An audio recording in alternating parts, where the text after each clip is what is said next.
Shalom, shalom. First and foremost, all higher praise, honor, and glory to Yahweh, Bahashem, Habashah, Bahashem, and cry with us. Double honors to the elders, single honors to the apostles, preaching and teaching us the word of truth, and with sincerity as always. And without any further ado, I just want to get into this lesson entitled,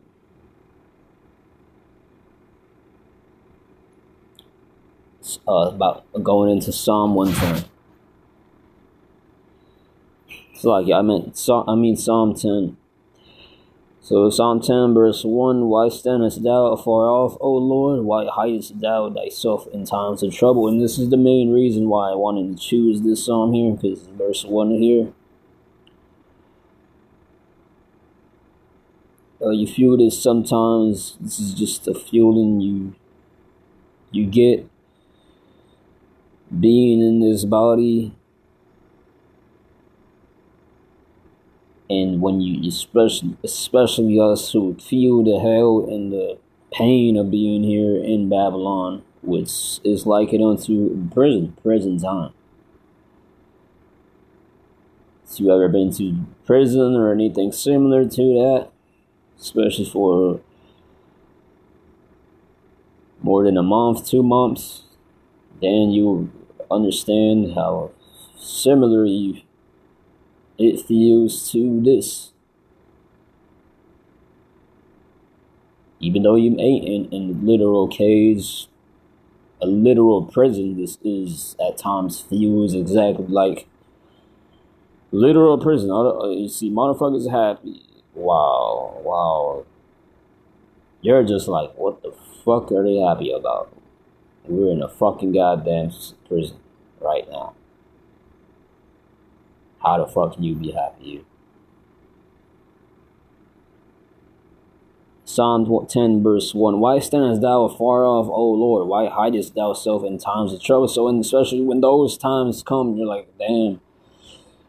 I'm going to read on down actually.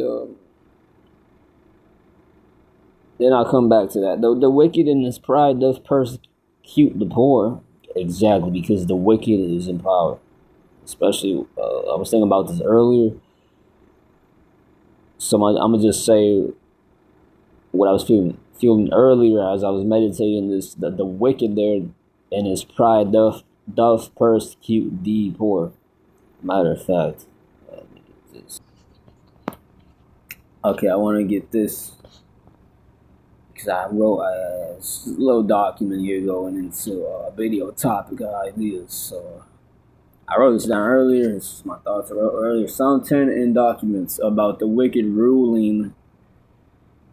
And yeah, when you go into Psalm 10 as well, basically it goes in the whole chapter. You can read the whole chapter. 9th chapter is good to coupled with Psalm 10.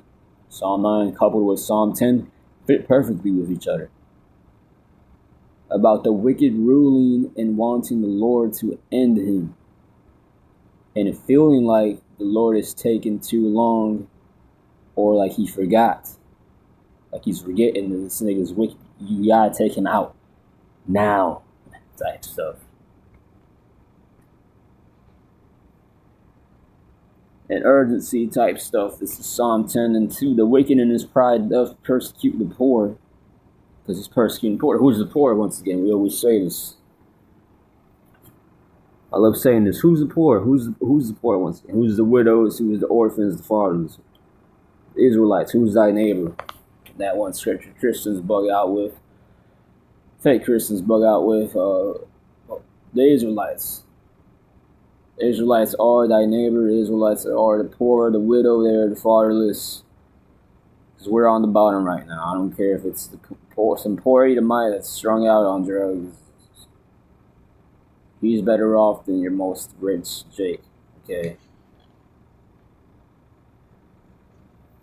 I'll even go as far as saying the most wicked Jake is 10 times more righteous than your most righteous Edomite. How about that one?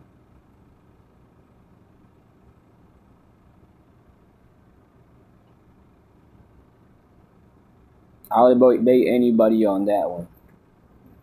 Don't try to gainsay that. Well, you can, but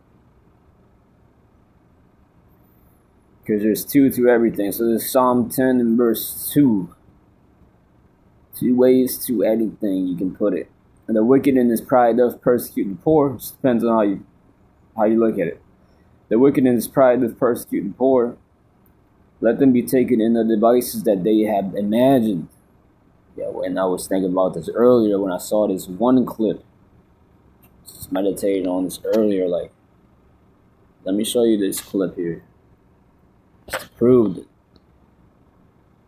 Esau's pride, the wicked pride, it said there once again, the wicked in his pride doth persecute the poor. How are we persecuted? Here's an example I'm going to show you here through this real life evidence, documented evidence clip here. In real time, present day time, recorded here. Eyewitnesses type stuff. And it's why the system works the way it does, but from Epic Economist, this came out 14 hours ago, November 17th today. 10:26 a.m. At the end of the day, what is money? What even is money? This was a big realization I had when I left the US. Our food supply is almost fully synthetic, bro. We've all seen the fruit that looks like rubber. I've never seen fruit that looks like that outside of the US. Also, back home, our grocery stores mainly sell us prepackaged meat that is covered in nitrates to preserve the meat and give it that red color. But these same nitrates cause botulism in our bodies, which is no joke. Botulism attacks the body's nerves and causes difficulty with breathing. It causes muscle paralysis and even death. The pesticides they're spraying on our fruit and vegetables doesn't help much either. And if you want real food in the States, you're paying an arm and a leg for it. If you've been eating clean and exercising regularly, but you're still noticing your body is inflamed, that's why. I'm currently in the Philippines, and most meats aren't even pre-packaged. They're also not as red as what we're used to seeing. And when you eat it, it's like the food actually gets turned into energy, instead of making you feel sluggish and bloated. Like, what the fuck are they doing to our food supply? This meat is bright red. That's because it's packaged with carbon monoxide and a few other gases, versus this meat is more of like a ruby red. This is kind of the color of meat. You do not want to eat carbon monoxide. Y'all know why that Aldi's meal is $40, right?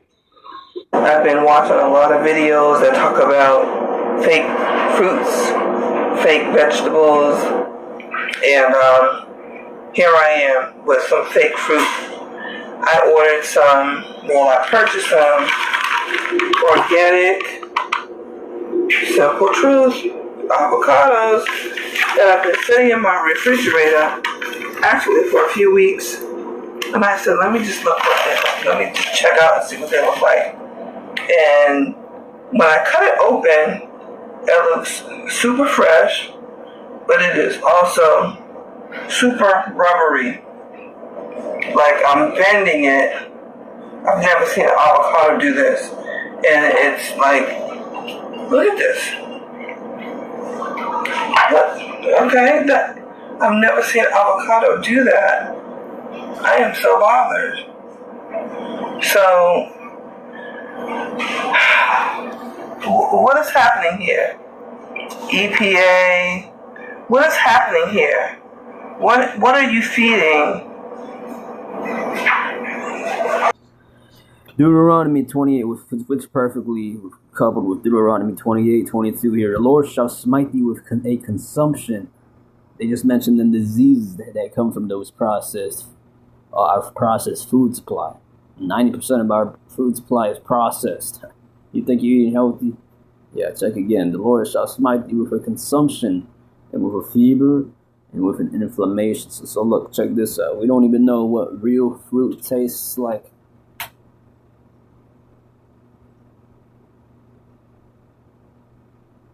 It's very rare.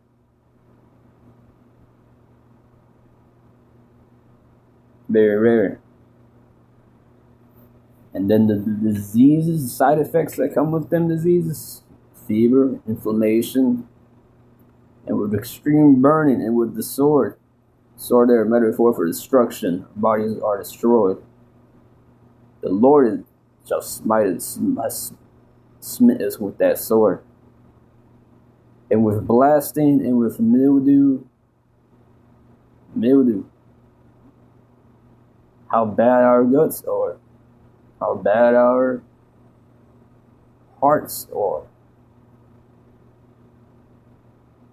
Mildew refers to something wasting away. How bad our eyesight are. That's why some brothers can't wish to lose more weight. They may not even be able to, because these foods also one reason for that could be these foods. You saw them fuck your body up to the point where now you can't be as in fit in shape or even as you used to be. Or for other brothers, maybe you want to get bigger, but these foods are preventing you from doing that. Unless you'll have to take steroids, man, to get big like that, shredded, like big like that, muscle bound like that. How you imagine a real man's body would be.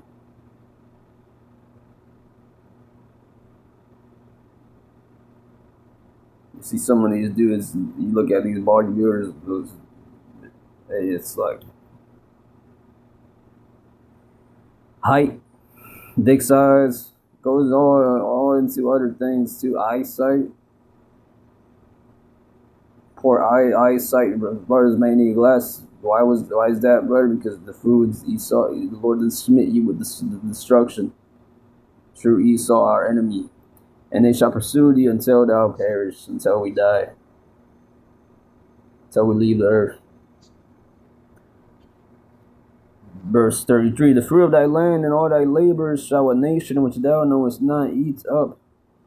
Esau took the fruit of our land, the organic fruit, which goes into our inheritance, to be eaten fresh from the trees and the Garden of Eden. And thou shalt be only oppressed and crushed always.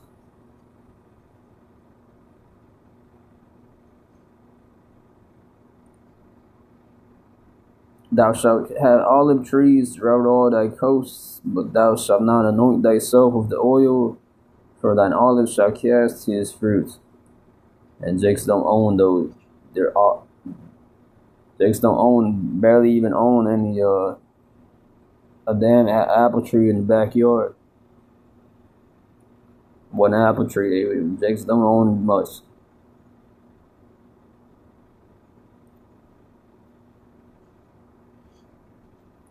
"51 And he shall eat the fruit of thy cattle and the fruit of thy land until thou be destroyed, which also shall not leave thee either corn, wine, or oil, or the increase of thy kind, or flocks of thy sheep, until he have destroyed thee."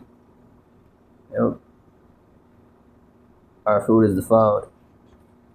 And that's all thanks to the wicked once again. So going back to Psalm 10 and 2, the wicked in his pride, and that's pride to do all that, and at the same time to believe that they shall not be shall not see adversary.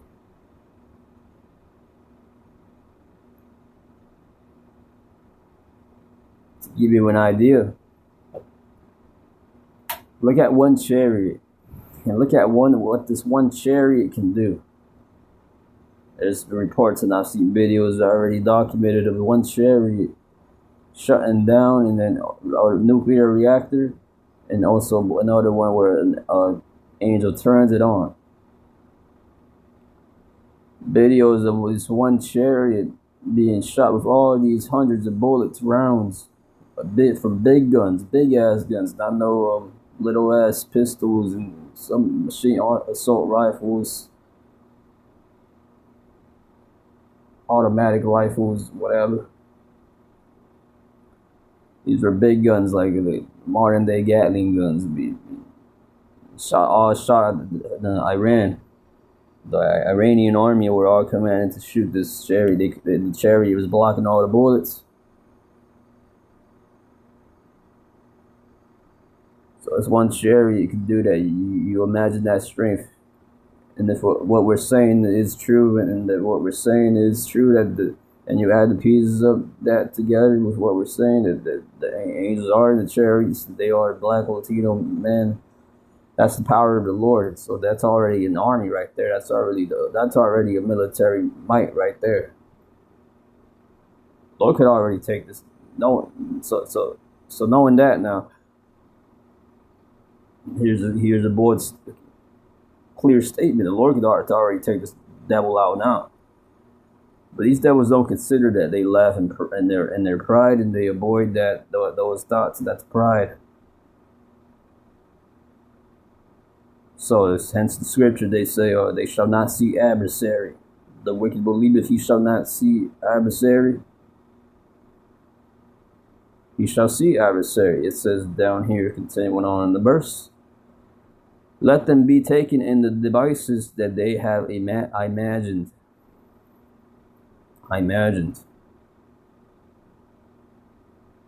For the wicked boast of his heart's desire. That's why, hence, going back to verse 1. Why standest thou far off, O Lord? Why hidest thou thyself in times of trouble? Because we're in Jacob's trouble already. Been in Jacob's trouble since Adam fell.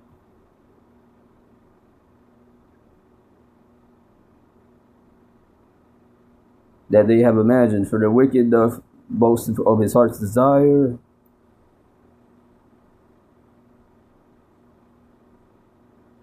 Yeah, they boast. It says in another scripture. What do they boast about? They're evil. They gloat in their devices. They accomplish the diligent search, and that's what they boast on. They gloat about. And blessed the covetous. Yeah, that's what you get. You got the cryptocracy presidents, CEOs, cartels, true cartels. Not talking about the narcos. That's it's not even a cartel compared to the wicked Edomites, at least, that run shit, run CEOs. CEO of Uber, Amalekite. CEO of Amazon, Amalekite. CEO of DoorDash, all those things, Amalekites.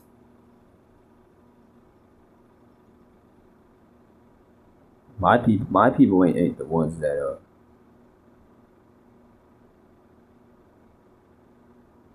are being given the choice of what to rap about, what to speak about, to push back on their people. My people ain't the ones that destroy the whole earth. That's something that's credit to the nation of Edom.